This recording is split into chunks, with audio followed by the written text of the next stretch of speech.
Hukumar alhazai ta ƙasa, Allah ya taya muku bisa yadda kuke yi wa alhazai hidima. Hukumar alhazai ta ƙasa, Ka yi mana agaji da dubin hikima ga abin da zan ambato. kuna yi wa alhazai hidima.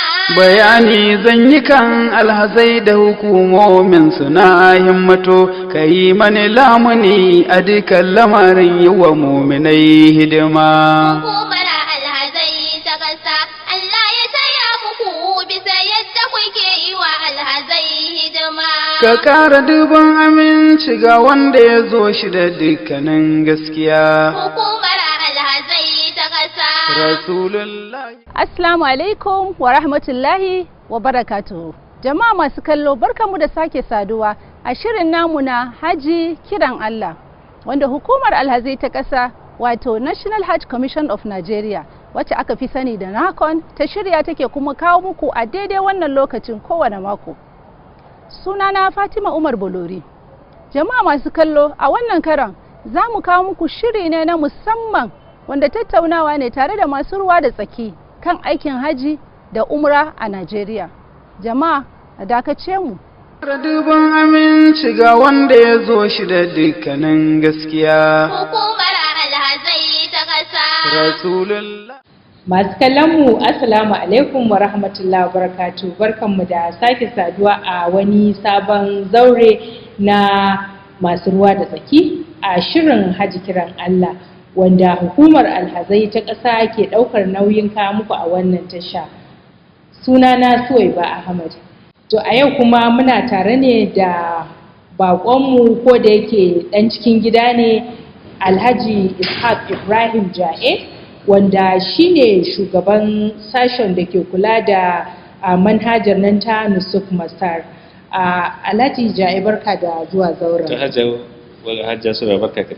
Yawwa, kamar yadda muka yi bayani Nusuk Masar, ko da yake ba a kan shi za mu fara duba ba, a wannan kwanan nan ne kuka yi wani taron bita tare da masu ruwa da tsaki ko kuma masu jami'an da ke rijistar maniyyata aikin hajji a jihohi da na kamfanonin jiragen yawo.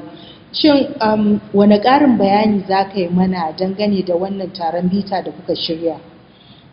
To, inna alhamdulillah wa salatu wa salamu ala rasulullah. Assalamu alaikum wa rahmatullahi wa barakatuh masu kallon mu.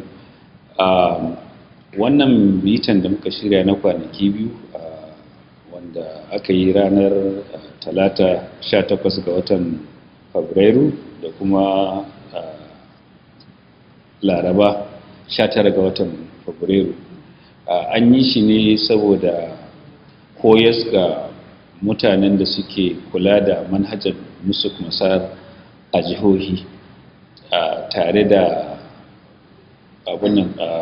jami'an kuma wanda suke amfani da Nusuk Masar a kamfanoni masu zaman kansu a kan manhajar, sabbin abubuwan da suka fito a wayannan shekarun a wannan bana da kuma yadda za su yi amfani da wannan manhaja din wajen sauƙaƙa wa alhazai ayyukansu. Shi taron akan yi shi kowace shekara daidai wannan lokaci din. To amma na bana din ya ɗan zo da ɗan bambanci kaɗan saboda su ɓangaren su jihohi da kuma kamfanoni mun buƙaci daraktocinsu masu kula da harkan alhazai wato directors of operations su halarci tarukan tare da su saboda yawancin abubuwan da aka tattauna a wajen ya shafi aikin su gaba daya. Da farko na yi ambato kai ne shugaban wannan sashe na kula da manhajar Nusuk Masar. Masu kallon mu za su so su san menene wannan menene aikin wannan manhaja ko kuma ma'anar ita wannan manhaja ta Nusuk Masar. To, Nusuk Masar wato manhaja ce wacce hukumar hajji da umara ta Saudi Arabia ta tanada tun shekaru 10 da suka wuce kenan suka fara amfani da wannan manhaja din. Ita wannan manhajan an yi ta ne saboda ta sauƙaƙe yadda ake gudanar da shirye-shiryen aikin hajji, tun daga yin rajistan alhaji, neman mashi visa, yin shirin tarban shi a Saudi Arabia, imma a Jidda ko a Madina, saman mashi gida, saman mashi wanda zai bashi abinci, saman mashi masauki a mashair wato Mina da Arafa kenan, da kuma harkan sufuri tsakanin Madina, Makka da kuma Jidda. Duk wayannan ayyukan gaba daya da akan yi su kowace hukuma ko kowane bangare na hukumomin Saudi Arabia yakan nashi tsarin mai zaman kanshi, wato zaman marina ake a da. To amma sai ita hukumar hajji da umara ta Saudi Arabia din ta samar da manhaja wanda da farko suna ce mashi e-track, daga baya kuma sai suka canza sunan ya koma Nusuk Masar. Amfanin wannan manhaja shine ta tattara duk wani mai ruwa da tsaki akan shirya ma alhaji hajji a waje guda, ta yadda shi mai jirgin sama yana ganin alhazai nawa yake da su, wanda zai ba da mota idan alhazai sun sauka filin jirgin sama na Jidda ko na Madina, ya san cewa akwai alhazai 500 da suka taso misali daga Kano. So ya san nawa basa-basai nawa zai tanada kafin aje. Su jami'an da suke a nan ko filin jirgin sama na Madina din ko na Makka din, su za su san cewa akwai alhazai masu yawa kaza, masu nau'i kaza, to za su shirya yadda za su tarbe su, wanda nan da nan daga saukan su ba a dadewa za su fita su shiga motocinsu su tafi Madina. Saboda haka shi wannan manhajan babban makasudi shi kenan ya hada kowa da kowa a waje daya, ta yadda za a aiki kowa na ganin abin da kowa yake yi, sa'an nan komai zai kasance an tafi da shi cikin tsari kuma a lokaci. Wannan babban makasudin ita manhajar Nusuk Masar kenan. To kamar wani alfanu ita wannan manhaja ta Nusuk Masar take ga wato hukumomin alhazai na ƙasa da na jihohi da su kansu ma masu jiragen yawo? To na farko ga wanda suka saba zuwa aikin hajji shekaru fiye da 15 zuwa 20 da suka wuce, sun san cewa abin da ake yi na farko game da aikin hajji shine harkan visa. Wato in na ce abu na farko, abin da ya shafi ita kasar Saudi Arabia, ba abin da ya shafi mu nan wurin. Visa shine abu na farko. A da idan za a yi visan alhaji sai an tattara fasfunan nan a hukumar alhazai ta jiha ko a kamfanin jirgin yawo. A ɗauki wayannan fasfunan a kai su ko Kano ko Abuja. A yi kwana da kwanaki ana ƙoƙarin a shigar da visa, sannan bayan nan a dawo da fasfunan, wani lokaci a samu kuskure a sake komawa. Saboda haka yin visan alhazai yakan ɗauki kwanaki, yakan ɗauki satuttuka. Da shigowa wannan Nusuk Masar sai kasance yin visa yanzu gaba ɗaya alhazan Najeriya 95,000 zai a iya yi musu visa cikin sati ɗaya. Ba ma cikin sati ɗaya ba, dukkan su za a iya musu visa cikin kwana ɗaya. Ba ma kwana ɗaya ba, dukkan su za a iya musu visa cikin awa ɗaya. Saboda haka shi wannan manhaja ɗin ya sauƙaƙe harkan yin visa ga alhaji. Wannan amfani na farko kenan ga ita hukumar alhazai ta ƙasa da kuma su hukumomin kula da jin daɗin alhazai na jihohi. Abu na biyu game da ita wannan manhajar shine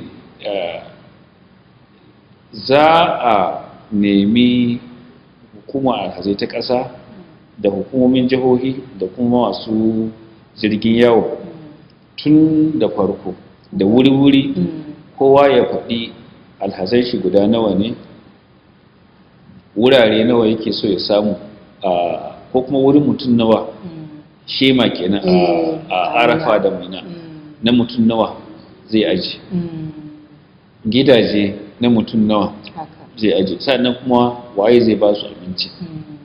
Sai ka shigar da waɗannan bayanan a cikin shi manhaja ɗin kafin ka zo ka biya, sannan kuma a zo a yi visa, wanda da waɗannan ayyuka ɗin sai an yi wata da watanni ana yin su, sai an je Saudi Arabia an dawo, an je an tattake wuri an yi bayani.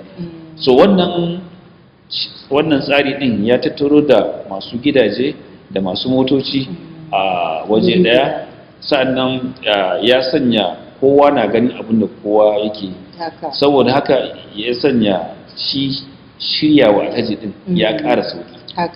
Maimakon a ɗauki a watanni ana abu, cikin kwanaki kaɗan za a iya samar da abin nan a yi tanadar waje a mashair, za a tanadar da gida, za a tanadar da wanda zai bada abinci, sannan za a biya su tun farko, a fitar da abin kwantiraki na abubuwan da za su bayar, sannan abin da ya rage ma alhaji shine kawai ya ɗauki jakan shi ya lokacin jirgi, lokacin tashin shi yayi ya hau jirgi ya sauka, gidan shi na jiran shi, motar shi tana jiran shi, heman shi tana jiran shi. So wannan manhajar din ta sa lokacin da ake dauka a yi wa'ancan tane-tane sun da tafiye-tafiyen da ake bukata a yi, saboda wayannan abin sun ƙara raguwa. Ɗaya daga cikin wayannan kaɗan kenan daga cikin amfani. Wannan shi ake kira kenan kamar shirin hajji a tafin hannunka. A tafin hannunka haka. Wanda kuma shi wannan manhaja din kamar yadda na ce ya fara shekara 10, kuma kowace shekara za su ɗan ƙara gyara shi, kowane shekara suka ɗan ƙara wani abu. Zai kai ga nan gaba tun daga ɗakinka ba sai ka yi wahalan kai ta jariya tsakaninka da hukumomin alhazai ta kasa ko ta jiha ba. Mutum zai ce to ina son waje kaza a Mina, ina son ɗaki kaza, ina son tafi rana kaza in dawo rana kaza. Mutum ya yi abin nan ya shirya aikin hajji shi tsaf, yana kwanci a ɗaki, inda lokaci ya yi kawai ya tashi za a kai ga wannan wajen, amma da saura tukuna. Wato kamar da kai maganar kama hemomin alhazai a mashair, wato Mina da Arafa kenan. A kwanakin baya kun yi bayani cewa hukumar alhazai ta ƙasa ta yi nasarar kama wa maniyatan Najeriya wurare a nan Mina da Arafa. Shin masu kallon za su so su ji ƙarin bayani game da irin wuraren da aka kama? To, na farko tsarin nusuk masar, aikin da ake fara yi na farko shine ayyana mutane nawa ne za su zo daga ƙasar, a sama musu waje a Mina da Arafa. Wannan shine matakin farko. Ba za ka iya kai haka ɗin ba sai ka san alhazai nawa kake da su. Sannan kuma kamar yadda muka sani alhazanmu gaba ɗaya abin nan an tattaro su ne daga jihohi daban-daban, jihohi 36 da birnin tarayya 37 kenan, sai kuma akwai abin tawagan sojoji ana ce masu so wa'annan bangarorin 38 din kowanne yana da adadin alhazan da aka kayyade mashi. Sannan su ma kamfanoni masu zaman kansu kowane yana da adadin alhazai da aka kayyade mashi. To duka wayannan sai an san su gaba daya ake bukatan a kama waje a Mina da kuma abun da Arafa. To kasancewan har yanzu alhazai suna ta rajista, sa'annan su hukumar alhazai ta Saudi Arabia sun ba da cewa ranar 14 ga watan Fabrairu kusan kwanaki 5 da suka wuce kenan haka aka rufe harkan yin kwantaraki. To idan muka jira lokacin ba za mu yi rijistar alhazanmu ba. haka Shi yasa kuma alhazai kasa sai ta yi wata hikima ta duba ta ce to ai bara alhazan da muka samu alhazai wajen 52,000 ne. To shi yasa sai ta yi amfani da kudaden da suke cikin aljihunta ta kama ma alhazan Najeriya wajaje Mina da Arafa na mutum 52,544 himomi kenan a Mina da Arafa. Wannan yana nufin cewa dukkan alhazan da za su zo daga Najeriya ba su wuce wannan adadi din ba. Duk wani alhazin wanda ya fita daga wannan adadin sai dai ya tari baɗi. Saboda haka wannan shine aka kama wannan bangaren jihohi kenan. Bangaren su kuma masu kamfanoni masu zaman kansu an kama wajaje na wajen mutum 16,323 aka kama masu. To su din ma an yi masu wannan tanadi. Ita hukumar alhazai ta ƙasa ta yi wannan tanadin ta rike masu wannan, amma su ne za su biya wa kansu wayannan kudaden. To abinda aka yi kenan zuwa to kenan in na fahimce ka har yanzu maniyata za su iya ci gaba da rijista kenan kafin a ce suna da maniyata dama suna rijista tare da jihohi, amma ya kamata su sani cewa wannan shine lamban da aka riga aka kama. So idan duk wanda bai zo ya rijista bai gama rijistan shi yanzu ba to sai dai ya tari baɗi. To kenan an rufe kenan ba damar a ci gaba da rijista? Za su yi rijista. Za su yi rijista. Haka. Amma adadin na kaiwa wannan 52,544 ko da 45 na biyar aka samu mutum da yake nan to shi wannan sai dai haƙura sai wata shekara. To kayi maganar batun mashair muna da Arafa, yaya masokai kuma su kuma a Makka da Madina su ma suna cikin wannan tsari na nusuk masa? Tabbas kuwa shi nusuk masar yakan ba da daman a yi alhaji visa idan na ɗaya aka samu mashi waje a mashayar, na biyu aka samu mashi gida a Madina, na uku aka samu mashi gida a Makka, na hudu aka samu mashi kamfanin bus da zai jigilanci tsakanin Jidda, Madina, Makka da kuma mashayar. Sannan kuma na biyar idan aka samu wanda zai bashi abinci a Makka da Madina da kuma can mashayar. So yanzu duka waɗannan cika-cikan nusuk masar kenan guda biyar. So sai sun cika sa'annan za a iya fitar ma alhaji da visa. To yanzu an gama da bangaren mashayar, an samu ma alhaji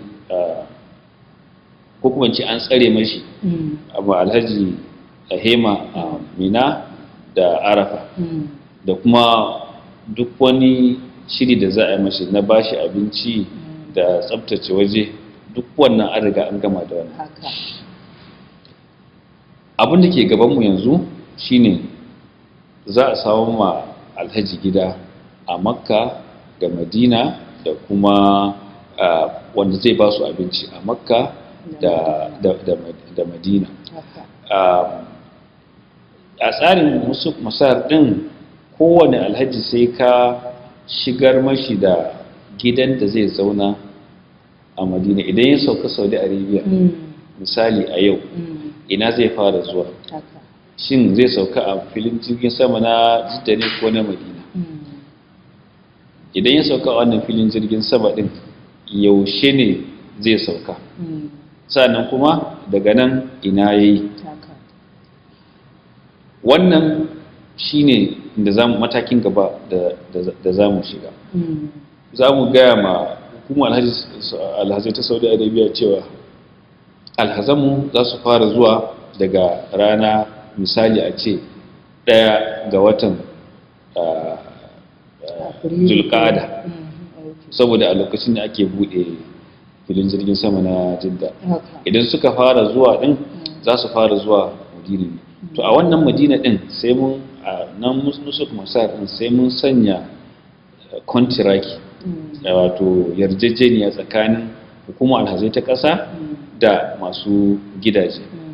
Idan jirgi ɗaya ne ko 2 ne ko 3 za su tashi a ranar farko ga watan Zulqa'ada, to in ka haɗa alhazan nan gaba ɗaya ya kasance alhazai 1000 ne ko 1500, to sai ka samar da gida a Madina wanda zai ɗauki alhazai 1500. Dole ka faɗi ga ranar da za su shiga gidan nan, dole ka faɗi ga ranar da za su fita wannan gida ɗin. In aka sanya wannan, aka samar da wannan gida ɗin, sa'annan kuma sai an ambaci alhazan wace jiha ne. Shin alhazan Adamawa ne za su fara zuwa? A'a, alhazan Bauchi ne za su fara zuwa, ko alhazan jiha ta Kaduna su za su fara zuwa. So sai an faɗi alhazan wace jiha ne, ba kuma alhazai kaɗan ba, sai an faɗi da Suwaiba ne, da Ishaq ne, da Lawal ne, da Umaru ne, sai an faɗi kowane alhajin da zai zo a wannan ranar farko ɗin. To idan aka ba da wannan sunaye ɗin da wannan kwanakin shiga da fita ɗin, aka biya kuɗi, su kuma masu gida suka ansa a kan shi ita manhajar kenan, to shi ne an yi kwantaraki guda ɗaya, an yi yarjejeniya tsakanin mu da su masu gida. To yanzu an gama da ɓangaren Madina. Yanzu aka sauka, bayan sauka sai abinci. To dole mu gaya musu cewa za a ba wa'annan mutum 1500 da suka sauka abinci da safe, abinci da yamma. Ga kuma irin nau'in abincin da za a ba su. Su kuma wani kamfanin ne daban masu ba da abinci, su kuma za mu ce musu muna da alhazai 1500 daga jihar Kaduna, za su sauka a hotel mai suna Andalus misali a ranar 1 ga watan Zulqa'ada, za su yi kwanaki 5 ko kwanaki 4.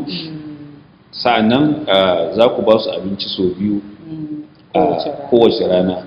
Da safe za ku ba su abinci karfe 6 ga irin nau'in abincin da za ku ba su, sannan kuma da sai an faɗi wannan gaba ɗaya. Da yamma za a ba da abinci nau'i iri kaza da kuma karfe kaza. Za a tura wannan bukatun ga su masu neman abinci din, su kuma su ce to mun yadda akan kuɗi kaza, hukuma ta biya. To yanzu an samu ma alhaji gida, an samu mashi masauki. Wannan kuɗin da aka biya shi ma yana da nashi kontraki wanda yake daban da na gida. To yanzu kin ga an samu gida da abinci a Madina. Na manta abu daya, lokacin da suka sauka a filin jirgin sama, ko Jidda ne ko Madina, akwai kamfanin da ya kamata ya jigilansu. Bus. To shi ma wannan kamfani din sai ka gaya musu cewa ranar 1 ga watan Zulqa'ada alhazai 1500 za su sauka. Aiko babban aiki ne ba karami ba. Dan ma dai akwai wannan manhajar da kace an fito da ita da ta kawo mana sauki.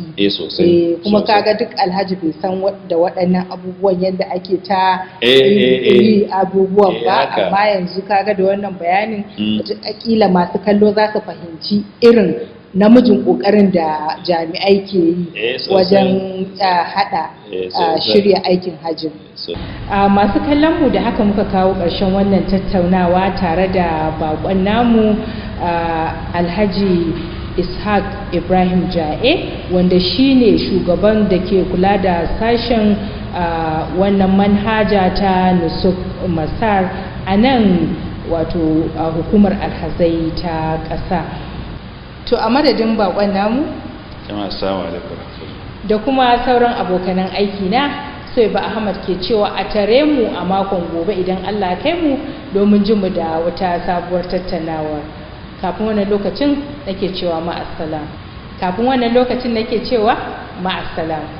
Aminci ga wanda ya zo shi da dukkanin gaskiya. Hukumar alhazai ta ƙasa. Rasulullah. Alhamdulillah, jama'a duka nan muka zo ƙarshen shirin namu na wannan makon. A dakace mu a sati na gaba za mu kawo muku sabon shiri. A madadin abokan aiki na, ni Fatima Umar Bolori nake cewa bisalam. Ana agaji da dubin hikima ga abin da zan ambato. Kuna yi wa alhazai hidima. Bayani zan yi kan alhazai da hukumomin suna himmato.